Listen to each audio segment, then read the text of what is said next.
जिस समस्या से है दुनिया परेशान, उसका शाह ने निकाला ऐसा तोड़, सुनकर कहेंगे अद्भुत।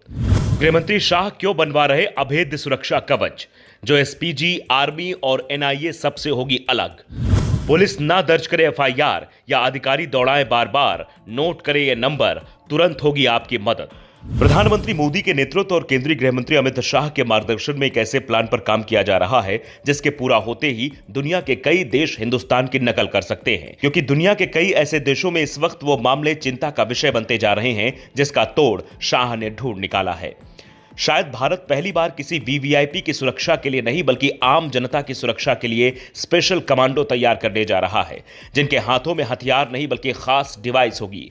वो कैसे काम करेगी और उसकी रणनीति क्या है, इसे समझने के लिए आपको यह जानना होगा कि वो 5 तरीके क्या हैं जो 10वीं फेल लोग अपना रहे हैं, जिसे देखकर बड़े बड़े ऑफिसर, इंजीनियर, डॉक्टर और बुद्धिजीवियों का दिमाग भी बंद हो जा रहा है। पहला, पुलिस, सीबीआई, ईडी, नारकोटिक्स अधिकारी बनकर आपको वीडियो कॉल किया जाता है।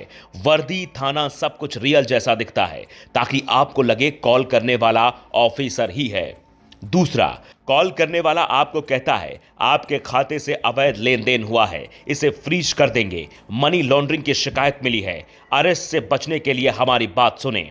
तीसरा, आपके नाम का कुरियर आया है जिसमें नकली पासपोर्ट आया है या ड्रग्स है, आपको गिरफ्तार किया जाएगा, उससे बचने के लिए हमारी बात माननी होगी।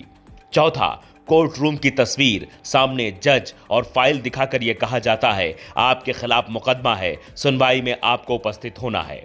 पांचवा, आपके खाते की केवाईसी अपडेट नहीं है, आपका खाता बंद हो सकता है, आपके परिवार को कुछ भी हो सकता है, आरबीआई का नाम लेकर आपको डराया जाता है। जिसके चक्कर में फंसकर बेंगलुरु के राजाजी नगर के रहने वाले महेश बाबू ने 2 करोड़ 16 लाख रुपए गंवा दिए। लेकिन साइबर टीम की मुस्तैदी देखिए, उन्होंने 1930 पर तुरंत शिकायत की और उन्हें उनका पैसा सुरक्षित वापस मिल गया।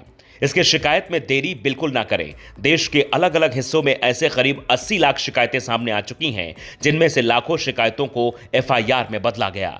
आम जनता के करीब 9,000 करोड़ से ज्यादा रुपए ठगों से बचाए गए।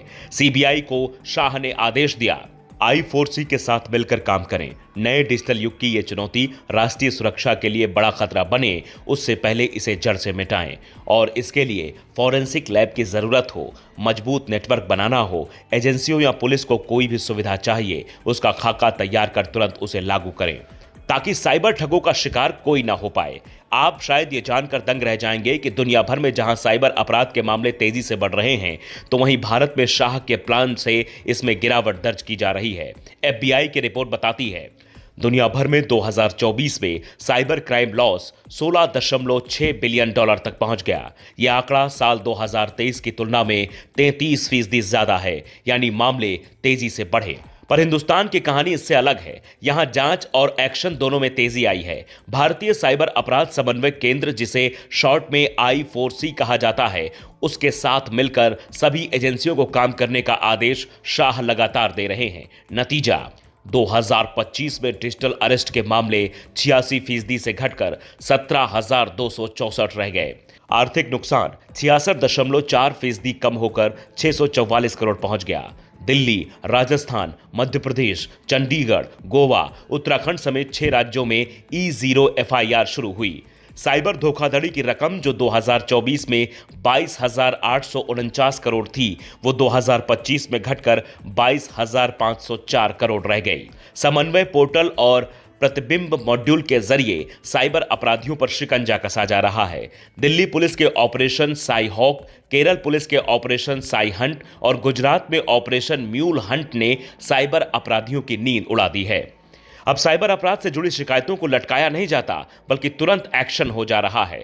यहां तक कि 1930 को लेकर जो कई शिकायतें सामने आ रही थी, उसे दूर करने के लिए शाह ने पर्याप्त इंतजाम करने और साइबर योद्धाओं की भर्ती की भी बात कही है, जिन्हें डिजिटल युग का स्पेशल कमांडो कहा जा रहा है, जो साइबर ठगों के जाल को न सिर्फ तोड़ेंगे बल्कि आम जनता की सुरक्षा के लिए ऐसा चक्रव्यूह तैयार करेंगे जिसे भेद पाना बड़े बड़े जालसाजों के लिए नामुमकिन होगा। इसके लिए आप क्या सलाह देना चाहोगे?